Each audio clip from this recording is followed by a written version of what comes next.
Self-studying with 10 actual prep tests, how to best study the questions that I get wrong.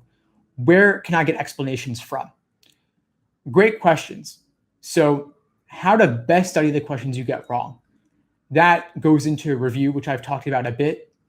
What I'll say more about that is it takes more than 5 or even 10 minutes to properly review questions.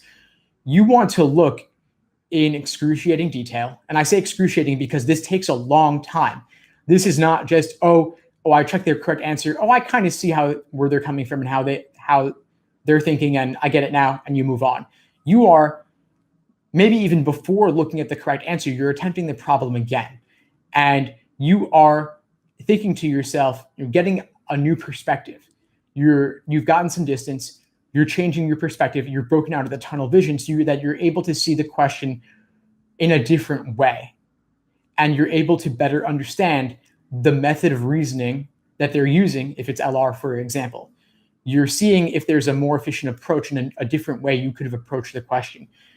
For LR and RC in particular, you're looking at what was tempting about the wrong answer choice that made it wrong, and what ultimately makes it wrong. So what was tempting, what made it wrong? For the correct answer, what was discouraging about it, and what ultimately made it correct in the end. And you do this over and over and over.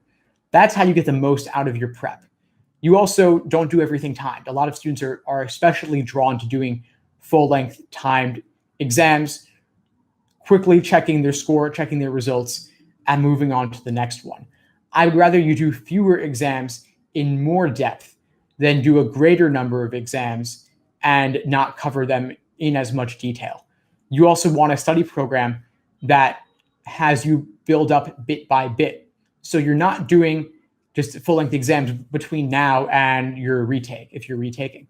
What you're doing is you're doing maybe a timed exam or 2 per week max, but you're also devoting a lot of time, the rest of your time really, to your weak areas and analyzing those.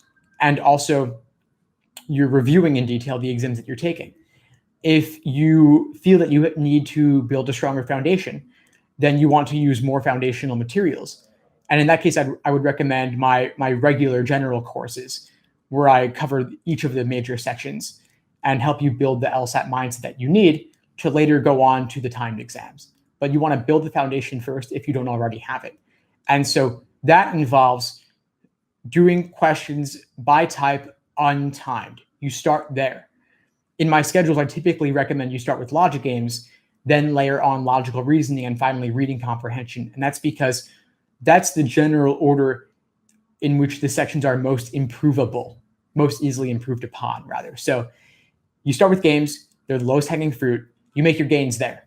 Then you build on LR, because that's also fairly easy to improve upon, and it's half the exam. Then finally you do reading comp.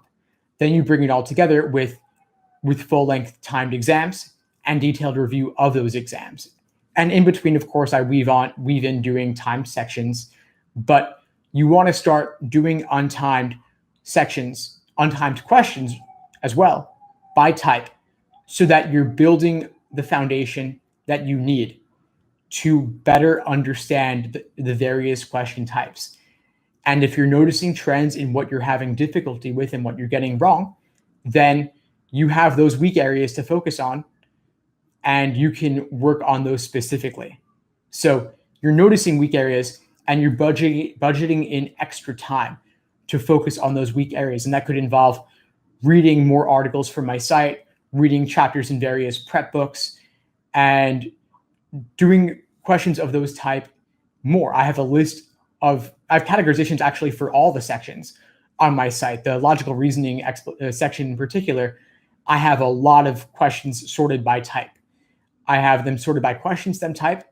And then even more specifically, for sufficient assumption, I have subcategorized sufficient assumption questions by their formulas. And so if you go on my site under the logical reasoning section, you will see those and you can target those specifically. So check that out as well. I have games categorizations, I have reading comp as well, but I would say the LR specifically is pretty useful to focus on. However, remember that not everything is in the categorization by question stem for LR. a lot of it is also by method of reasoning. That's a different way to analyze the questions and the arguments in particular is what method of reasoning are they using? And thinking about it from that perspective is another thing that could more deeply inform your LSAT logical reasoning review. You were also asking about where to get explanations.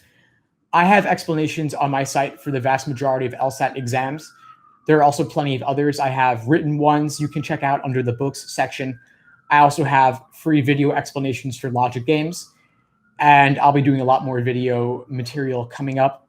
It won't necessarily focus on specific LSAT problem explanations, but it will focus on different question types. So that could be a valuable resource for you. But yeah, go to the books section of my site, click on explanations, or you could also go to free stuff. And from logic games, I think you'll find all the videos there. So check those out. Also, of course, internet searching, you'll find plenty of forums and other resources.